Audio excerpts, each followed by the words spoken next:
So I got to tell you this amazing little story, true story. A mother in Minnesota calls me up. So her 14-year-old son attempted suicide. So now he's in the state hospital in the 6th floor, the psych ward. They're holding him there for 48 hours for observation. The place is dangerous. I thought, this poor kid must be scared out of his wits. I go into his room. He's lying back in his bed, reading a comic book or something, as if he were in camp. He hears the screaming. Doesn't bother him. Really jaded. I try to make some conversation with him. He's not interested. Doesn't even look up. I said, your mother asked me to come see you. She's worried about you. What should I tell her? So you doing okay? Can I tell her you're fine? I keep trying. He keeps shrugging me off. Finally, he says, why don't you go home? The chaplain has already been here. I said, what did the chaplain say? He says, something stupid. I said, really, what did the chaplain say that was stupid? Present chaplains excluded. He says, the chaplain said I shouldn't kill myself because God loves me. I said, that's stupid? He says, yeah. I said, I agree. I can't imagine God loves you. You're an obnoxious brat. He looked up. And he says, yeah? Like, what's your point? I said, God created you. Obviously, he needs you. There's something you can do for him that nobody else can. Otherwise, he wouldn't have created you. So I think he's stuck with you. I don't think he likes you. There's nothing to like.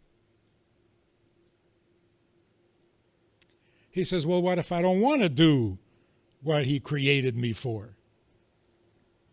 I said, that's called freedom of choice. That's the choice you need to make.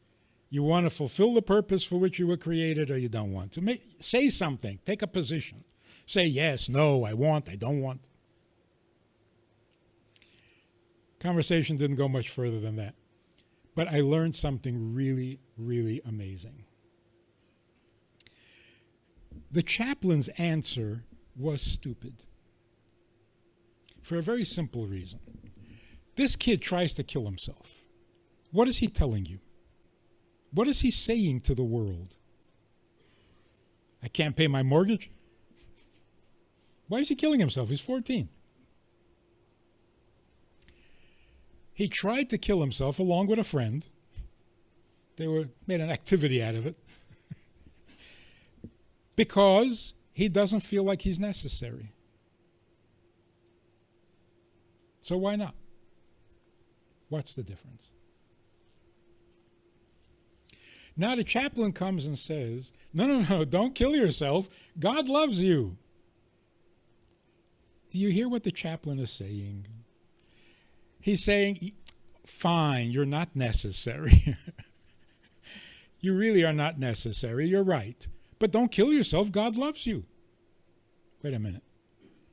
If I'm not necessary, but you love me, that's why I should live?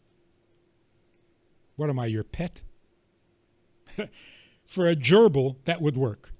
Nobody needs a gerbil, but they're cute. That's what the chaplain was saying to him. You're not necessary, but God finds you cute. Hang around for his entertainment. Not a good deal for a human being. Conclusion of the story, we need to be needed much more than we need love. Which means very simply, I need to be important to you more than I need you to take care of me.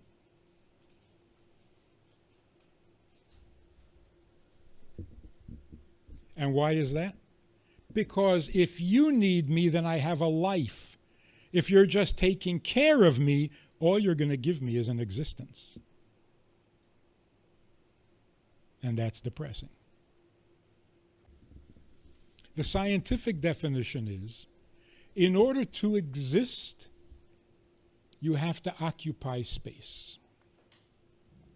If you take up space, you exist. If you don't take up space, you don't exist. And that's true of everything in the universe, in the physical universe. Air takes up space. You can't force more air into a place that already has air, or you're going to blow it up. A thought in your head takes up space. Of course, it takes up brain space. But you can't have two thoughts at the same time. An emotion in the heart takes up space. That's why when you're feeling, we say the heart is full. Everything takes up its space and doesn't allow another of its type in that same space. So a book on the shelf takes up space, a rock takes up space, water, fire, air, they all take up space. So existing is not a very pretty picture, just to begin with. Because you exist by taking up space, which means you don't allow another person into your space. You can't sit in the same chair with somebody else. So what does it mean to exist? I've got my space, you go find yours. Or it gets even worse. When you're taking up space, which is really like ego space, this town ain't big enough for the two of us. This is either my town or your town. It can't be both. In addition to that, you also make demands. I need food, I need drink, I need protection, I need security, I need a roof over my head, I need a job, I need money, I need... That's what it is to exist.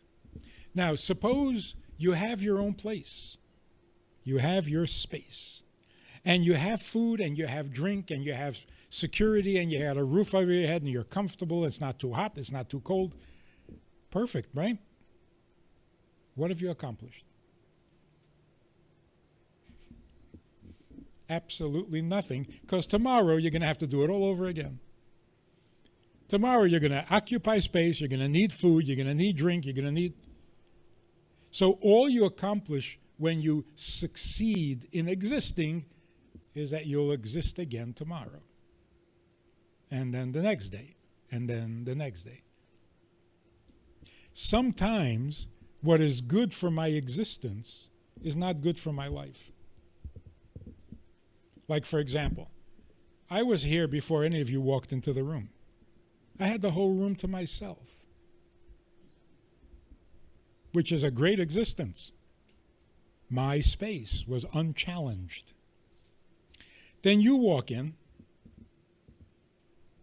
and you ruin my existence. Now only a fraction of this room is my space. So of course I hate you. Why wouldn't I? On the other hand, I'm really glad you came up, because talking to an empty room, you know, they take you away. It's not a life. So I love you for coming, because you really make my life a life. All right, I also hate you for ruining my existence. So now I'm a little conflicted. I don't know if I should love you more or hate you more. So when it comes to a clash of existing and living, what should my choice be? Of course, I should give up the existence and choose life. Now we'll understand. When we feel like we have an existence without a life, we can't take it. Existence without life is unbearable. Because to the human being, just to exist and take up space and demand food and drink, that's so depressing. which explains what depression is. What does it mean a person suddenly is depressed? And I'm not talking about hormonally or clinically, just in the mood. What happened? Well, you see, existing is by its very nature a little depressing. If you put a lot of energy into it, you worry about your existence, you fight for a better existence, you work towards a bigger existence, it gets heavier. And eventually it is so heavy, just existing crushes you. It's too heavy to carry. You can't get up, you can't get involved in a conversation, you can't answer a phone. It's too heavy. Your existence crushes you. So to put it in simple, familiar terms, if you think every song is about you, you're taking up way too much space. You have to occupy every song. If anybody is singing about anything, it's got to be about you. Whoa, too much. You're headed for a depression. If every conversation going on in the room is probably about you, you're taking up too much space. Rein it in. See, this explains what humility is. What's humility? You know, it's really nice to be humble. Really? What about having a good self-image? So a person says, I'm worthless, I'm nothing, I'm stupid, I'm a klutz, can't do anything right, got two left hands, whatever. Oh, wow, that's so humble. Yeah, but what's good about that? And yet, humility is probably the greatest virtue that there is. But now we'll understand it. Humility means I am not proud of my existence, because what's there to be proud of? I take up space better than someone else? There's nothing to be proud of. So if you find yourself proud of your own existence, humble it. It's silly, it's foolish, it's depressing, it's embarrassing. But nobody ever suggested that you humble life. Life, what you can do, the contribution you can make, there's nothing humble about that. That's magnificent. And even a moment of life is magnificent. Because in one moment you can make such a powerful improvement in yourself and the people around you. It doesn't take a lot of time to live. So living is the opposite of existing. It doesn't have any demands. And it is certainly not embarrassing. Nobody is ever ashamed of making a difference. Okay. So, to sum it up, existing means preoccupied with myself. I have needs, I have demands, I have appetites, gotta have what I need. Life is the opposite. Life means, who needs me? What am I needed for? What difference can I make in your life or to God? That is basically the essence of the course. If we can break it down into its components, if we can work out practical application, how do you go about this? Like giving charity. Do you need to give charity? No, you don't need it. The reason you don't need it is because it's not necessary for your existence. Should you give charity? Yeah, you should, because then you have a life. So a poor man knocks on your door, starving, and he says, can you please give me something to eat? And you say, hey, I don't need this. The guy says, I know, I'm the one who's starving here. I need it. So would any decent human being say, well, if you need it, go find it. What do you want from me? I don't need to feed you. See, that's life. Life means you do things you don't need, but you are needed for. Somebody needs you, and now you're alive. This goes against everything that psychology, modern psychology, preaches. In modern psychology, you are the center of your universe. You got to take care of yourself first. Sure, you should love your neighbor, but first you got to love yourself. That's a bad message. Really a bad message. We love ourselves way too much. Even people who hate themselves love themselves way too much. So here's the simple equation of life. You have this following choice. Do you want to be needed or do you want to be needy? That's it. That's what it comes down to. It's not that complicated. You want to exist and take care of your needs, or do you want to live and take care of somebody else's needs? You can ruin someone's existence. You can starve them. You can throw them out of their home, take away their space. You can ruin their existence. You can't ruin their life.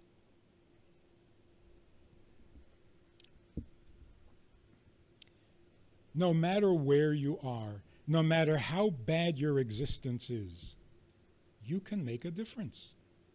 You can be needed. In fact, you are needed. There's a story in the Bible. Joseph was in the pit. He had been falsely accused. He was sold into slavery. He was abused. But he sees two other guys who don't look as happy as yesterday, which is kind of hard to tell when people are in a dungeon. But for some reason, they looked unhappier than they did yesterday. So he asked them, what's the problem? And he solved their problem for them. That's called having a life even when your existence is miserable. See, we don't kill people who have miserable existences. We don't kill people who are handicapped. Their existence is handicapped, not their life. Some people, handicapped, unable to move, accomplish more than the athletes because they have a life. So when we make the mistake of confusing existing and living, we get ourselves into trouble. So going back to the first question, why are we always asking, why am I here? What is the purpose of life? The reason we're not getting an answer is because we confuse the question. The question is not what's the purpose of life. The question is what is the purpose of existing? Because existing needs a purpose. By itself, it's embarrassing and depressing. So anyone with a little sensitivity says, what am I doing here? Taking up space? Come on. There's got to be more. And the answer is, there is more. There's life. But when you get confused and you say, what is the purpose of life? You'll never get an answer. You're already confused. What is the purpose of existing? The answer is life. You're not here to have your needs met. That's stupid. God creates me with the need to eat, so now I got to eat. That's it. Why would God do that? And why would I hang around for this?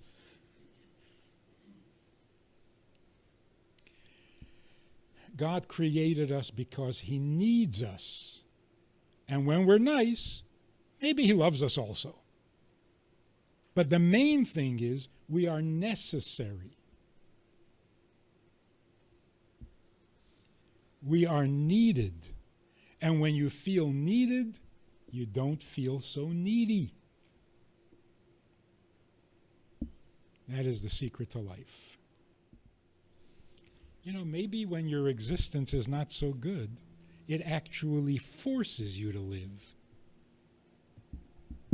That's the silver lining. So if you find yourself in a condition and in a place where your existence is really limited and confined, you almost have no choice but to live. And when you live, the existence is not so bad. It's worth it. Partner with Rabbi Friedman. Visit itsgoodtoknow.org/support.